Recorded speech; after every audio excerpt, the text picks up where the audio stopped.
Every prepper today has a gear list. Solar chargers, tactical knives, water filters and paracord bracelets. They're great tools. But here's the uncomfortable truth. The people who survived the Great Depression didn't have any of it. No bug-out bags, no high-end survival kits. What they had was far more powerful, practical wisdom built from necessity. They knew how to make something from nothing, how to stretch food for weeks, and how to stay alive with skills rather than supplies. That era produced some of the toughest, most resourceful survivors in modern history. So today we're cutting through the modern noise and revisiting the Depression-era wisdom that still outperforms the most expensive survival gear lists out there. Survival during the Great Depression was not about stockpiling. It was about adapting. Between 1929 and 1939, millions of families across North America faced a collapse of the modern economy. Jobs vanished, banks failed, and the safety nets we rely on today didn't exist. The people who made it through weren't the ones with the most possessions. They were the ones who could adapt. A broken shovel wasn't trash. It was repaired, repurposed or traded. A meal wasn't wasted. It was stretched, shared and reinvented. That mindset is what's missing in much of modern preparedness culture. We rely too heavily on gear instead of adaptability. Depression-era survivors learned that everything has value if you're willing to be creative. They patched clothes with flour sacks, made soap from ash and lard, and turned gardens into lifelines. Their strength came from skill, not from buying power. Today, the same principle applies. Anyone can fill a basement with gear, but if you don't know how to fix, grow, and reuse, your stockpile becomes useless once it runs out. Food security came from skill and soil, not from storage. During the Depression, home gardens, often called victory gardens a few years later during the war, weren't hobbies. They were survival systems. Families learned to grow calorie-dense foods like potatoes, beans, cabbage and corn. These were crops that stored well and could be preserved without refrigeration. They canned vegetables, salted meat and dried fruit to last through the winter. This approach still works better than any short-term emergency food kit. A single 10 by 10 foot garden bed can provide hundreds of meals a year if managed right. For anyone wanting to apply this today, the first step is soil preparation. Depression-era farmers often use compost made from kitchen scraps and animal manure to build nutrient-rich soil naturally. The second step is crop rotation, planting beans one year and root crops the next to prevent soil depletion. These methods cost nothing but time and patience, yet they created self-sufficiency that no gear can replace. Learning to preserve food is equally critical. Home canning and dehydration were standard practices.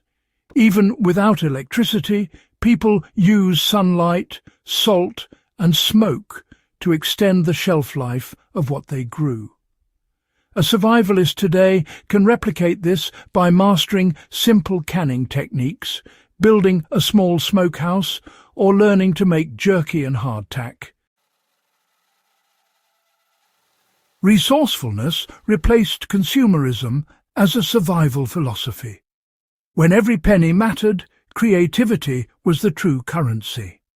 Depression-era families learned to repurpose everything. A worn-out tire became a garden planter.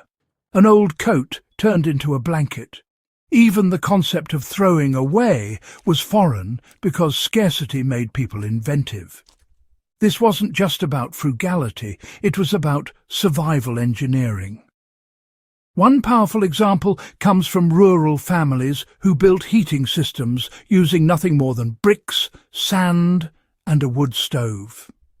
By redirecting airflow through a makeshift masonry wall, they trapped heat and released it slowly overnight. You know, this idea can be replicated today by using thermal mass in off-grid cabins. Store heat during the day and radiate it slowly at night without burning more fuel. Learning to mend, repair and repurpose is far more sustainable than, well, just stockpiling disposable gear. In survival situations, every item becomes a potential tool. Depression-era wisdom reminds us that the key isn't owning more, it's knowing more. Perhaps the most underrated Depression-era lesson is that no one survived completely alone. Neighbours traded skills, food and labour. Someone with a sewing machine might patch clothes in exchange for milk or firewood. Churches and local groups organised communal meals and shared harvests. Survival wasn't just personal, it was collective. Modern preppers often focus on self-reliance, but history shows the strongest survivalists were interdependent. If you're applying this today, start local.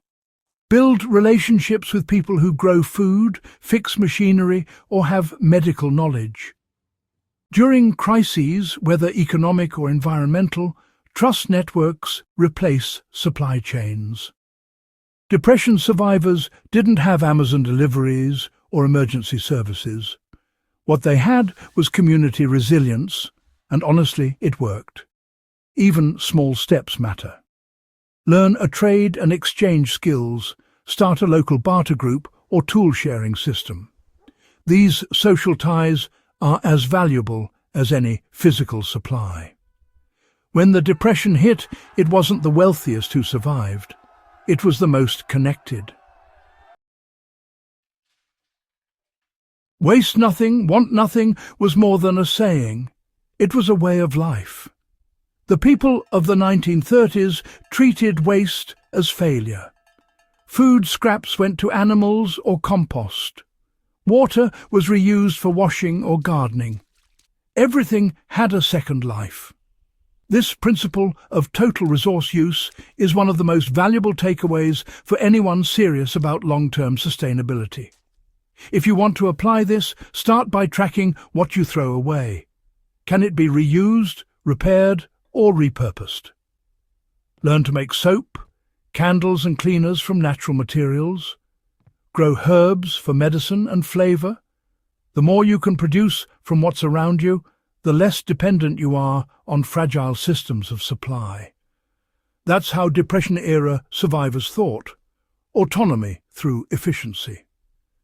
They didn't have much, but they wasted nothing. The Depression proved that mindset beats materials every time. Ultimately, the wisdom of the Great Depression wasn't about how to live without. It was about how to live smart. Those who endured that decade didn't have modern conveniences, yet they thrived because they valued resilience over comfort and skill over tools. Their lessons apply perfectly to modern survivalism. Gear may help you start, but knowledge keeps you going. The Great Depression forced an entire generation to rediscover the core truth of survival, adaptability, skill, and community matter more than any checklist of gear. These lessons aren't outdated. They're essential for anyone preparing for uncertain times ahead. If you want to become truly self-reliant, study what those survivors did and start practicing it today. If you found value in this deep dive into Depression-era resilience, make sure to subscribe to Echoes of Valor for more historical wisdom that still works in the modern world.